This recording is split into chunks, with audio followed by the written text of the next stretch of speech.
அன்பு சகோதர சகோதரிகளே, நீங்கள் மிகுந்த கடன் பிரச்சனையிலே சிக்கி தவித்துக் கொண்டிருக்கிறீர்களா?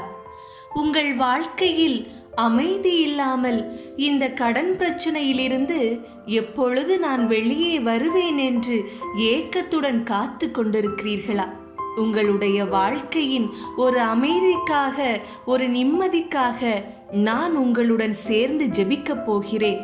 இயேசு உங்களை இந்த கடன் பிரச்சனையிலிருந்து வெளியே கொண்டு வர முடியும் என்று நான் நம்புகிறேன். என்னோடு இணைந்து நீங்களும் ஜெபியுங்கள். ஜெபிப்போமா? எங்கள் அன்பு தகப்பனே, சகல நன்மைக்கும் மேன்மைக்கும் அதிபதியே, உம்மை துதிக்கிறோம், ஸ்தோஸ்தரிக்கிறோம் அப்பா. என் தாயின் கற்பத்தில் என்னை காப்பாற்றி சிறு வயது முதல் அழகாய் நடத்தி வருகிறதற்காய் நன்றி அப்பா. அப்பா, நீர் ஆசீர்வதித்து வருமானத்தை தந்திருக்கிறீர். ஆனாலும் எதிர்பாராத சூழ்நிலைகள், மருத்துவ செலவுகள், பிள்ளைகளின் படிப்பு என்று பல காரணங்களுக்காக வாங்கிய கடனின் பாரம் என்னோடு ஜெபிக்கும் இந்த மகனை, மகளை அழுத்துகிறதே அப்பா. ஒரு விடுதலையை கொடுங்க தெய்வமே. தேவை உண்டான நேரத்தில் கடன் தந்து உதவியவர்களுக்கு திரும்ப தர வேண்டும் என்ற எண்ணம் இருந்தாலும் கொடுக்க முடியாதபடி குறைவுகளும் கூடவே உருவாகிறதே அப்பா. உம் பலத்த கைக்குள் அடங்கி இருக்கிறோம், எங்களுக்கு விடுதலை தாங்கப்பா.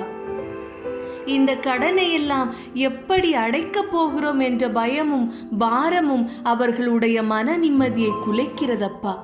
வேலையிலும் குடும்ப வாழ்விலும் கவனம் செலுத்த முடியாதபடி மன அழுத்தத்தை உண்டு பண்ணுகிறது. நிம்மதியாக தூங்கக்கூட முடியாமல் வேதனைப்படுகிறார்களே, இறங்குங்க தகப்பனே. மனுஷனை நம்புவதை பார்க்கிலும் கர்த்தர் பேரில் பற்றுதலாய் இருப்பதே நலம் என்கிறதே. உம்மையே நம்புகிறோம், நீர் வழிகாட்டுவீர் என்று விசுவசிக்கிறோம் தகப்பனே.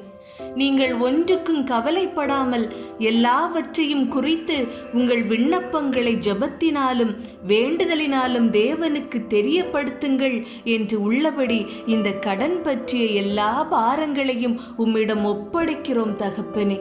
இந்த கடன் பாரங்களிலிருந்து நாங்கள் விடுபட்டு இனி ஒருபோதும் கடன் வாங்காமல் இருக்கும்படி எங்கள் வருமானங்களை ஆசீர்வதித்து தாங்கப்பா.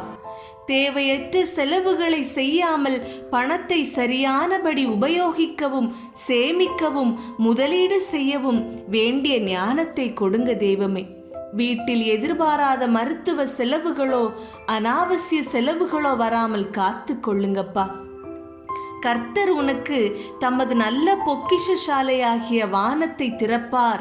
நீ அநேகம் ஜாதிகளுக்கு கடன் கொடுப்பாய், நீயோ கடன் வாங்காதிருப்பாய் என்று குறிப்பிட்டிருக்கும் ஆசீர்வாதத்தை என்னுடன் ஜெபிக்கும் இந்த மகனுக்கும் மகளுக்கும் தாங்கப்பா.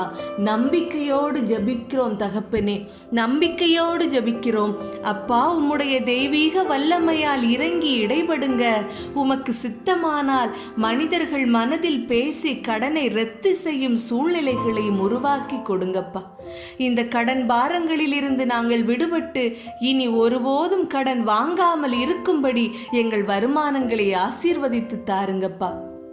எங்கள் தகப்பனே, வறுமையிலிருந்தும் தேங்கி போனது போன்ற நிலையிலிருந்தும் நீர் எங்களை விடுதலையாக்கி விட்டீர் என்று விசுவசிக்கிறோம்.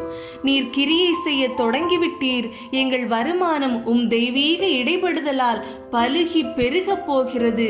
தேவை உள்ளவர்களுக்கு உதவும்படியாகவும், உமக்கு உகந்த காணிக்கையை தரும்படியாகவும் செழிப்பை தரப்போகிறீர் என்று விசுவசிக்கிறோம். விசுவாசித்தபடியே பெற்றுக்கொள்கிறோம் தகப்பனே. சிலரை கடன்காரர்கள் துரத்தக்கூடும், மற்றும் சிலரை அவமானப்படுத்த மோசமான வார்த்தைகளை கடன்காரர்கள் உபயோகிக்க கூடும்.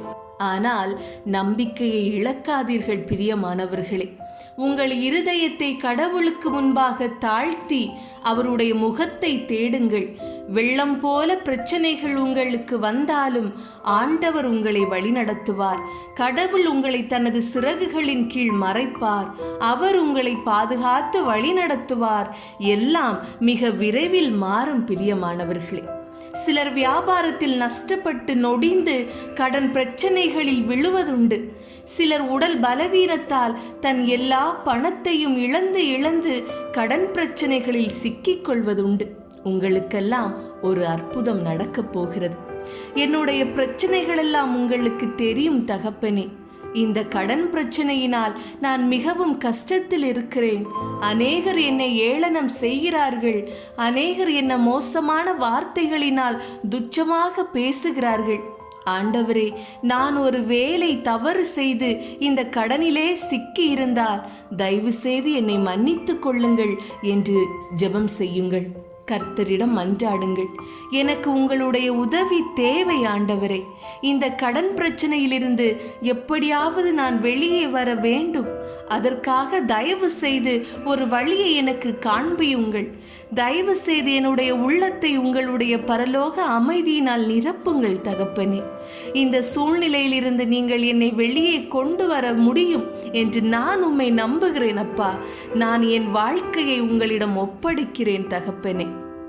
5 அப்பத்தையும் 2 மீனையும் 5000க்கும் அதிகமானவர்களுக்கு போதுமானதாக பெருக செய்தவரே, இன்று முதல் நான் கையிட்டு செய்கிற காரியங்களை பெருக செய்யும். இந்நாள் வரை என் ஜெபத்தை கேட்டு எனக்கும் அற்புதங்களை செய்தவரே, இந்த நாளிலும் என் ஜெபத்தை கேட்டு என்னை அதிசயம் காண செய்வீர் என்று நம்பி உம்மை துதிக்கிறேன். உம்முடைய கிருபைக்காக ஸ்தோத்திரம், உம்முடைய தயவுக்காக ஸ்தோத்திரம். என் கடன் தொல்லை நீங்க எனக்கு உதவி செய்வீர் என்று நான் உம்மை நம்புகிறேன் அப்பா. தயவு செய்து என் கடவுளாக இருந்து என்னை வழிநடத்துங்கள். இயேசுவின் பேரில் நான் ஜெபிக்கிறேன். ஆமேன். பிரியமானவர்களே, இயேசு உங்கள் ஜெபத்தை கேட்டார். அவர் நிச்சயமாகவே அதற்கு பதில் கொடுப்பார். இயேசு உங்களை கைவிடவே மாட்டார். அவரிடத்தில் தொடர்ந்து ஜெபித்துக் கொள்ளுங்கள். இயேசு உங்களுக்கு ஒரு வழியை திறப்பார். அதிசயமாக ஒரு அற்புதத்தை காணப்போகிறீர்கள். மகிழ்ச்சியோடு இருங்கள். கவலைகளை மறந்து ஆடிப்பாடி துதியுங்கள். உங்களுக்கு அற்புதம் நடக்கப் போகிறது.